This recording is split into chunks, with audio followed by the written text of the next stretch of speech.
Good morning student. आज हम लोग अल्टरनेटिंग सीरीज का अल्टरनेटिंग करंट का जो टॉपिक स्टार्ट कर रहे हैं, और this is the second last topic जिसको कह रहे हैं, वो है ट्रांसफार्मर। ठीक है, जिसको ध्यान रखोगे, this is transformer.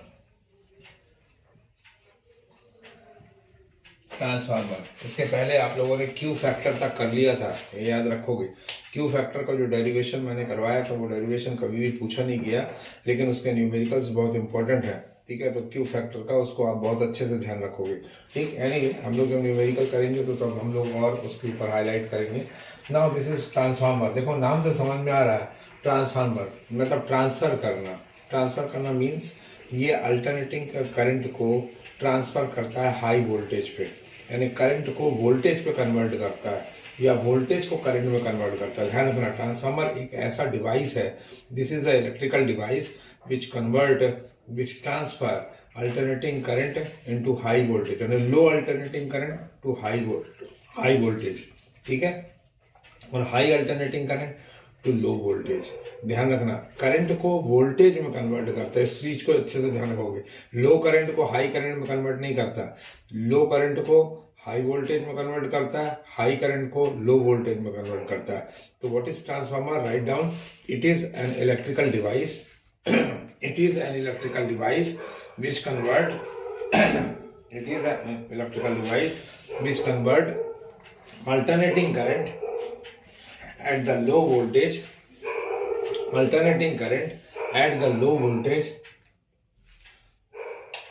alternating current at the low voltage into the high voltage alternating current into the alternating current of low voltage into the high voltage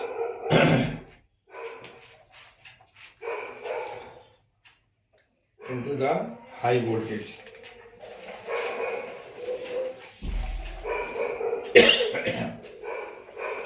okay, समझ में आ गया। तो सबसे पहले ट्रांसफार्मर है क्या, वो हम चीज को जान ले। तो फिर से मैं बता रहा हूँ, ट्रांसफार्मर है क्या। ट्रांसफार्मर एक ऐसा इलेक्ट्रिकल डिवाइस है जो इलेक्ट्रिकल करंट, जो अल्टरनेटिंग करंट है, जो अल्टरनेटिंग करंट हम देंगे, जो अल्टरनेटिंग करंट है, उस अल्टरनेटिंग करंट के लो वोल्टेज को किस में कन्वर्ट कर देता है? हाई वोल्टेज में कन्वर्ट कर देता है। ये अल्टरनेटिंग करंट के हाई वोल्टेज को किस में कन्वर्ट कर देगा? लो वोल्टेज में। अगर अल्टरनेटिंग करंट है, आई है, ये अल्टरनेटिंग करंट है, और इसका वोल्टेज अगर लो है, ये इनपुट है, ये इनपुट है, तो आउटपुट पर हमको जब मिलेगा तो हाई वोल्टेज मिलेगा। मेरी बात समझ में आ गई? और अगर अल्टरनेटिंग करंट है और ये हाई वोल्टेज है, ठीक है, ये इनपुट है, अगर ये इनपुट है तो उस कंडीशन पर इसको बाहर में हमको क्या कर देगा? लो वोल्टेज मिलेगा।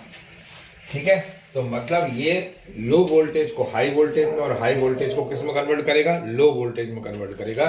वो जो डिवाइस होगा, that device is called transformer. ठीक, सबसे पहले तो हम इस चीज को जान ले कि ट्रांसफार्मर है क्या। दूसरी चीज ये है कि इसका प्रिंसिपल क्या है, ये किस प्रिंसिपल पर वर्क करता है। It works under the principle of mutual induction.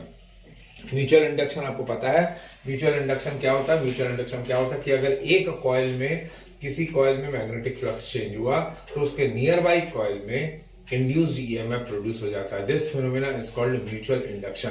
ठीक है, तो इसका प्रिंसिपल क्या है? Write down principle, it works under the principle of it works under the principle of mutual induction. It works under the principle of mutual induction. that is when a changing current passing through the coil, when changing current is passing through the coil, then induced EMF setup in nearby coil. The induced EMF setup in a nearby coil। ठीक है, चलिए अब आते हैं construction. Now we are moving on to construction. तो सबसे पहले आपने ट्रांसफार्मर में क्या पढ़ा? सबसे पहले आपने ट्रांसफार्मर पढ़ा कि व्हाट इज ट्रांसफार्मर। ठीक है, ट्रांसफार्मर है क्या? जो अल्टरनेटिंग करंट के लो वोल्टेज को हाई वोल्टेज में या हाई वोल्टेज को लो वोल्टेज में कन्वर्ट कर देता है, पहली चीज। दूसरी चीज प्रिंसिपल क्या था? ये प्रिंसिपल था म्यूचुअल इंडक्शन के बेस पर प्रिंसिपल पर वर्क करता है। मतलब अगर एक कॉइल पर अगर आप चेंजिंग करंट डालोगे तो दूसरे कॉइल पर इंड्यूस ईएमएफ या इंड्यूस करंट डेवलप हो जाएगा। ठीक है ना। कंस्ट्रक्शन, अब इसके कंस्ट्रक्शन के लिए एक बात ध्यान रखिए, इसके कंस्ट्रक्शन के लिए एक सब्सटेंस यूज किया जाता है and that substance is called soft iron. इसमें एक सॉफ्ट आयरन का पीस यूज किया जाता है। सॉफ्ट आयरन का पीस पहले ऐसे यूज किया गया, देखो इस तरह से सॉफ्ट आयरन का पीस एक यूज किया गया, एक सॉफ्ट आयरन का पीस ले लिया गया। ठीक है, सॉफ्ट आयरन का पीस हम क्यों लेते हैं, अब हम इस चीज को भी जान ले। सॉफ्ट आयरन का पीस इसलिए इसके अंदर लिया था क्योंकि मैग्नेटिक फ्लक्स को चलाने के लिए या मैग्नेटिक फ्लक्स को मूव कराने के लिए जो सबसे ज्यादा जो परमेबिलिटी होती है वो सॉफ्ट आयरन की होती है। यानी सॉफ्ट आयरन परमेबल है मैग्नेटिक फ्लक्स को मूव कराने के लिए। ठीक है, so why the soft iron core is used? Soft iron core is used because the soft iron core having a high permeability to move a magnetic flux. जो भी magnetic flux generate होगा उस magnetic flux को तो चलाना पड़ेगा। उस magnetic flux को चलाने के लिए जो सब्सटेंस यूज किया जाएगा वो आयरन नहीं यूज किया जाएगा, that is called soft iron core. So this is called soft iron core. और सॉफ्ट आयरन कोर के ऊपर सबसे पहले क्या किया गया, एक कॉइल को ऐसे लपेटा गया। Let this is a one coil, ये एक कॉइल को लपेटा गया और उसके ऊपर एक और कॉइल को लपेट दिया गया ऐसे, इस तरह से कॉइल को लपेट दिया गया। इनिशियल स्टेज में ऐसे किया गया। ठीक है, तो जब इस तरह से कर दिया गया तो क्या हुआ कि यहाँ पे मैग्नेटिक फील्ड जनरेट हुआ। अब जब मैग्नेटिक फील्ड फ्लक्स जनरेट हुआ तो ये मैग्नेटिक फील्ड यहाँ से बाहर निकलने लगे, यानी ये मैग्नेटिक फील्ड का लॉस होने लगा। ठीक है, तो सॉफ्ट आयरन सबसे पहले हमने ऐसे यूज किया। ऐसे यूज करने के बाद देखा कि एक कॉइल को बाइंड अप कर दिया और उसके ऊपर दूसरा कॉइल कर दिया, तो मैग्नेटिक फ्लक्स लिंक तो हुआ लेकिन बाकी कुछ यहाँ से निकल गए। तब उन्होंने एक दूसरा तरीका अपनाया और इन लोगों ने एक दूसरा तरीका अपनाया। और दूसरा तरीका ये कि इस तरह से एक फ्रेम को बना लिया गया। दिस इज वन फ्रेम, ये एक फ्रेम को ले लिया गया। You see here, this is one frame. Soft iron का इस तरह से एक फ्रेम ले लिया गया। मेरी बात समझ आ गई? ये इस तरह से सॉफ्ट आयरन का एक फ्रेम ले लिया गया। ठीक है, एक सिंगल फ्रेम ले लिया गया और इस फ्रेम को लेने के बाद इसके 4 लिम्ब हो गए, यानी 4 साइड्स हो गए, 1 2 3 4। आमने सामने के 2 साइड्स इसका यूज किया गया वायरिंग को लपेटने के लिए। तो इसका एक साइड ये यूज किया गया, ये एक साइड ये यूज किया गया और दूसरा साइड ये यूज किया गया।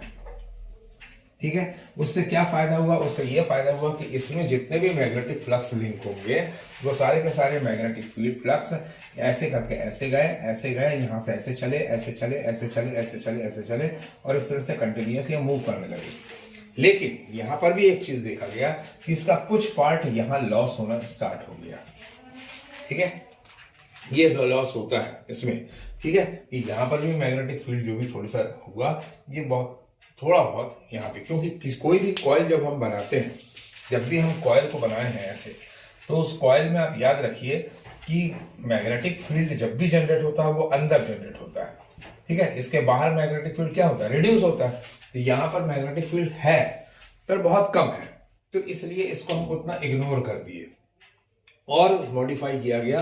तो और मॉडिफाई करने के बाद उन्होंने क्या किया कि इस तरह से ले लिया गया, फ्रेम ऐसे लिया और इस फ्रेम को लेने के बाद यहां से ये फ्रेम ले लिया गया ऐसे। This is one frame has been taken और इसके बीच से एक और ऐसे अटैच कर दिया गया। ठीक, इससे अटैच कर दिया गया। तो इसके साथ क्या कर दिया गया, यहां से ये कॉइल को ऐसे लपेटा गया, ऐसे कॉइल को लपेटा गया और दूसरा कॉइल को इसके ऊपर से लपेटा गया। नाउ व्हाट हैपेंड हियर, यहां से मैग्नेटिक फील्ड जितने भी लिंक हुए वो सारे के सारे ऐसे गए, ऐसे अटैच हुए, ऐसे चले, यहां से ऐसे चले। ठीक है, तो जितने भी रिसेंटली ट्रांसफार्मर जो आजकल नए आ रहे हैं वो सारे के सारे इस तरह के यूज हो रहे हैं और इसको कहा जाता है शेल टाइप ट्रांसफार्मर। इसको कहा जाता है core type transformer and this is called shell type transformer. ठीक है ना, तो ट्रांसफार्मर को कैसे बनाते हैं उस चीज को मैंने आपको सिंपल हाईलाइट किया। कंस्ट्रक्शन में भी हम कर रहे हैं कि कंस्ट्रक्शन में हम क्या करेंगे कि कंस्ट्रक्शन में आपको लिखना है, लिखिए, it is made by a soft iron, it is made by a soft iron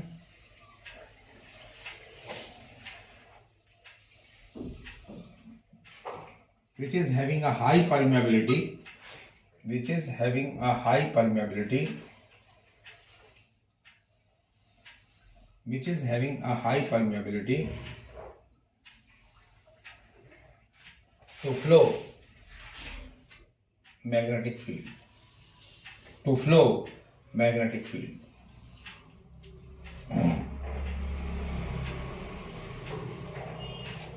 To flow a magnetic field.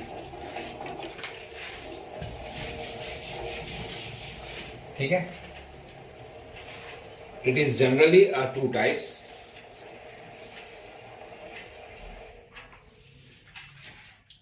Number one is called core type. Number one is called core type. And number two is called shell type. Number one is called core type and number two is called shell type. नीचे लिखो in core type transformer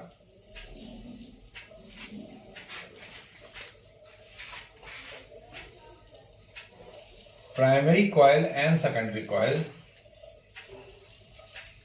primary coil and secondary coil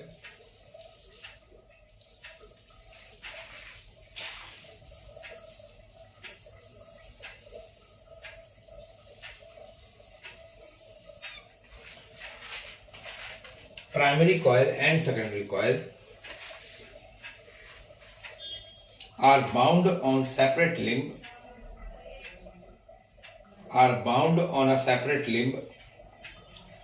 so that core is largely surrounded by the coils. So the core is largely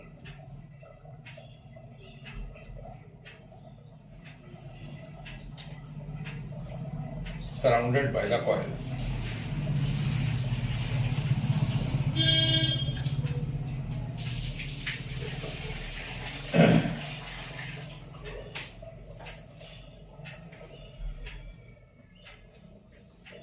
Now this is input and this is output. This is called primary and this one is called secondary. ठीक है? Draw this one. इसको draw कर लोगे core type पे और लिखोगे shell type. देखो in this transformer shell type में लिखोगे in this transformer the primary and secondary coils are bound. Primary and secondary coils are bound one over another. Primary and secondary coils are bound one over another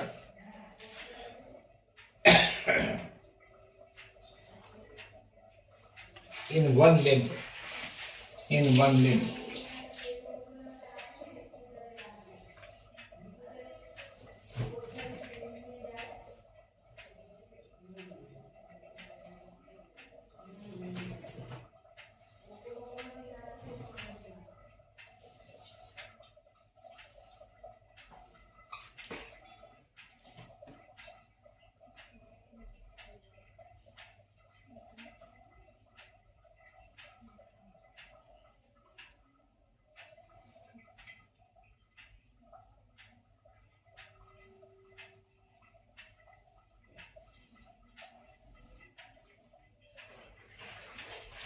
Now this is called shell type.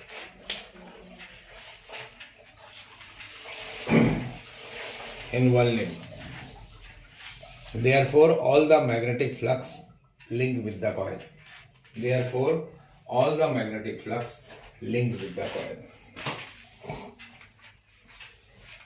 ठीक, चलिए ये था इसका construction का छोटा सा part. दो मैंने आपको बताया, that is called core type and shell type. ठीक, ये छोटे छोटे क्वेश्चंस 1 मार्क्स के अटैच होते हैं. अब जो इसका एक बेसिक एक और क्वेश्चन आता है वो ये कि why transformer is made as a laminated core. Laminated core क्यों बनाते हैं? लैमिनेटेड का मतलब क्या होता है जरा समझना. लैमिनेटेड का मतलब होता है कि इस तरह का एक प्लेट ले लिए, मैं इसके ऊपर से मैं आपको चला रहा हूँ, इसके ऊपर से अब मैं आपको समझा रहा हूँ. ठीक है, तो अब मैं आपको ट्रांसफार्मर लिंब के हिसाब से दिखा रहा हूँ. ठीक है, कि सपोज हमारे पास ये एक ट्रांसफार्मर है. ठीक है, ये हमारे पास ये ट्रांसफार्मर है, ऐसा ट्रांसफार्मर है. अंडरस्टैंड? तो ये मेरे पास एक ट्रांसफार्मर है ऐसा, ये ऐसा, ठीक है। और इसके ऊपर ये इस तरह का मैंने ट्रांसफार्मर बना दिया, ये ऐसा साइड बना दिया। ये एक ट्रांसफार्मर तैयार है, ट्रांसफार्मर का ये एक फ्रेम तैयार है, ठीक है। इस फ्रेम के दो साइड्स आमने सामने के ये दोनों हो गए। मैं एक साइड ये लूंगा, ये साइड ये लूंगा। प्राइमरी क्या ले रहा हूँ, सेकेंडरी क्या ले रहा हूँ, ये अभी नहीं बता रहा हूँ। ये ले रहा हूँ और ये ले रहा हूँ, ठीक है। अब एक साइड ये लूंगा, एक साइड लूंगा, जिसके साथ जिस लिंब में मैं इनपुट अप्लाई करूंगा, जिस लिंब में मैं अल्टरनेटिंग वोल्टेज अप्लाई करूंगा, that will be a primary coil, ठीक है। तो मैंने इसके साथ ये कॉइलिंग कर दी और इसके साथ मैंने अल्टरनेटिंग लगा दिया। दिस इज अल्टरनेटिंग मैंने इसके साथ लगा दिया। This is input. तो मैंने जिसके साथ इनपुट सिग्नल लगाया, इनपुट सिग्नल मैंने जिसके साथ लगाया, that coil will be behave like a primary, ठीक है। और जिसके साथ मैंने आउटपुट लगाया, that will behave like a secondary. पहली चीज तो हमको ये पता चली कि हमारे पास सेकेंडरी और प्राइमरी हम किसको लेंगे। तो ये है प्राइमरी और इसको प्राइमरी कॉइल किसको लिया जाता है, प्राइमरी कॉइल उसको लिया जाता है जिसके साथ हमने अल्टरनेटिंग वोल्टेज को लगाया, और सेकेंडरी कॉइल जिसके साथ हमने आउटपुट को लगाया, ठीक है ना। तो दिस इज आउटपुट, पहली चीज। दूसरी चीज ये कि क्योंकि सॉफ्ट आयरन है, इसमें आयरन के कुछ पार्ट्स हैं, तो एडी करंट तो कुछ ना कुछ डेवलप होगा। तो एडी करंट को रिड्यूस करने के लिए क्या किया जाता है, ये जो हमने एक प्लेट बनाया, ये इस तरह के बहुत सारे प्लेट लिए जाते हैं, ठीक है। लैमिनेटेड आयरन कोर लिया जाता है। लैमिनेटेड आयरन कोर का मतलब ये हुआ कि इस तरह का एक प्लेट ले लिया गया। तो इस प्लेट को लेने के बाद इसको इसमें कॉइलिंग कर दी, और कॉइलिंग करने के बाद इसको वार्निश के अंदर डाल दिया, ठीक है। वार्निश का एक लेयर हो गया। अब एक और प्लेट लिया, दूसरा प्लेट लेने के बाद फिर से उसके साथ ऐसे ही किया और उसको वार्निश के अंदर डाल दिया। तीसरा एक प्लेट लिया, उसको भी वार्निश के अंदर डाल दिया। तो मेरे पास इस तरह से ऐसे बहुत सारे हो गए। तो देखो ये मेरे पास ये प्लेट है, मान लो ये प्लेट है, देखो ये प्लेट है, कितना अच्छा मास्क का यूज हो रहा है, ठीक है। ये एक प्लेट हो गया, ठीक है। इस प्लेट को इसको वार्निश कर दिया, करने के बाद अब इसके बाद इसके ऊपर एक और दूसरा प्लेट लगाया, इसको वार्निश कर दिया। फिर उसके बाद तीसरा प्लेट लगाया, उसको भी वार्निश कर दिया। अब देखिए ये इनपुट है और ये आउटपुट है, ठीक है। तो ये इनपुट इस तरह से लगा है, आउटपुट यहाँ से है, तो ये सब वार्निश है। ये वार्निश लगा हुआ, वार्निश में डूबा हुआ है, ठीक है। ये भी वार्निश में डूबा है। एक के ऊपर एक इस तरह से तह बना दिए, इसके बाद एक के ऊपर एक ऐसे तह बनाते गए, इस तरह से तह बनाते गए। इससे क्या हुआ, इससे खास बात यह है कि वार्निश का काम होता है रेजिस्टेंस को हाई ऑफर करना, रेजिस्टेंस ऑफर करता है। और जब रेजिस्टेंस ऑफर करेगा तो करंट को वो रिड्यूस कर देगा, और जब ये करंट को रिड्यूस कर देगा तो उससे क्या होगा कि ये एडी करंट यहाँ पे कम हो जाएगा। एडी करंट को हमको रिड्यूस करना है, बिकॉज एडी करंट अगर ज्यादा होगा तो उस कंडीशन में हीटिंग इफेक्ट प्रोड्यूस होता है, ठीक है। और इसके कारण इसके वायर जो जितने भी हैं वो सारे मेल्ट हो जाते हैं। तो how we can reduce eddy current, eddy current को रिड्यूस करने के लिए इसको क्या करते हैं, एक के ऊपर एक इस तरह से लगा देते हैं, ऐसे लगा देते हैं। तो हमारे पास यहाँ पे इसका स्ट्रक्चर कैसा बना, वो ऐसा बना, ऐसा, ओके। दिस इज, ये एक के ऊपर एक इस तरह से ऐसे लगे, ठीक है। ये लैमिनेटेड आयरन कोर इस तरह से ये सेट है, और इसके ऊपर इसकी कॉपर की वाइंडिंग कर देते हैं, और कॉपर की वाइंडिंग करने के बाद इस तरह से ट्रांसफार्मर यूज किया जाता है। समझ में आ गया। तो ट्रांसफार्मर को बनाने के लिए क्या करते हैं, प्राइमरी कॉइल एक सॉफ्ट आयरन पीस लेते हैं, सॉफ्ट आयरन पीस को लैमिनेटेड करके वार्निश के अंदर लैमिनेटेड करके एक के ऊपर एक उसके ऊपर उसका एक लेयर तैयार करते हैं। And after the preparation of the layer, ठीक है, वन निम behave like input signal and another is for output signal. Now ये ट्रांसफार्मर हमारा तैयार हो गया। अब ट्रांसफार्मर दो तरीके से हुए। कैसे दो तरीके से, क्योंकि हमने शुरू में ही ट्रांसफार्मर में पढ़ा था, क्या पढ़ा था ट्रांसफार्मर में, कि it increase, it change the voltage, ये वोल्टेज को चेंज करता है। तो सवाल उठता है जो वोल्टेज को हाई करेगा उस ट्रांसफार्मर का नाम होगा step up transformer, and the voltage which reduce that is called step down transformer. Transformer having a two types, लिखो पैराग्राफ लिख लेना, टाइप्स ऑफ ट्रांसफार्मर, यहाँ पे लिखेंगे types of transformer, types of transformer. देखो, transformer having a transformer consists by two types. One is called step up transformer and another is called step down transformer. One is called step up transformer and another is called step down transformer.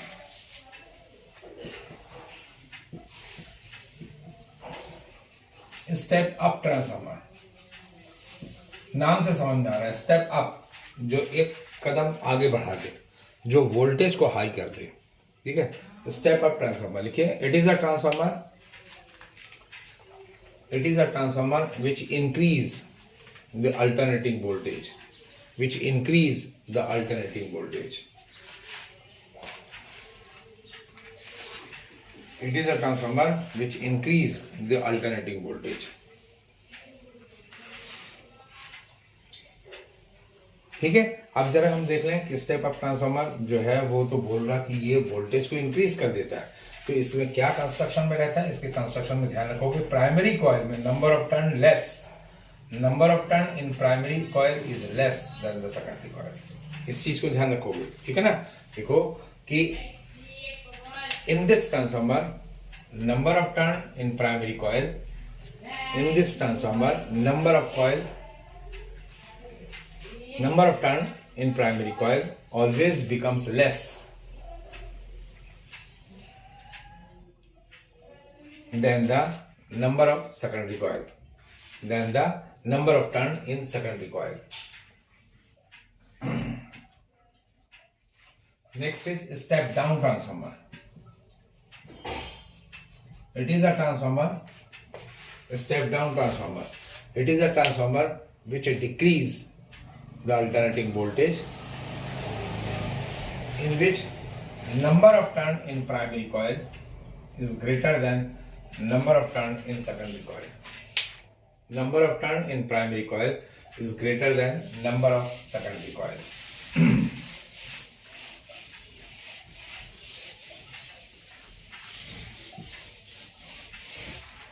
हो गया। चलिए, examination में क्या आता है, examination में transformer में आता है व्हाट इज ट्रांसफार्मर,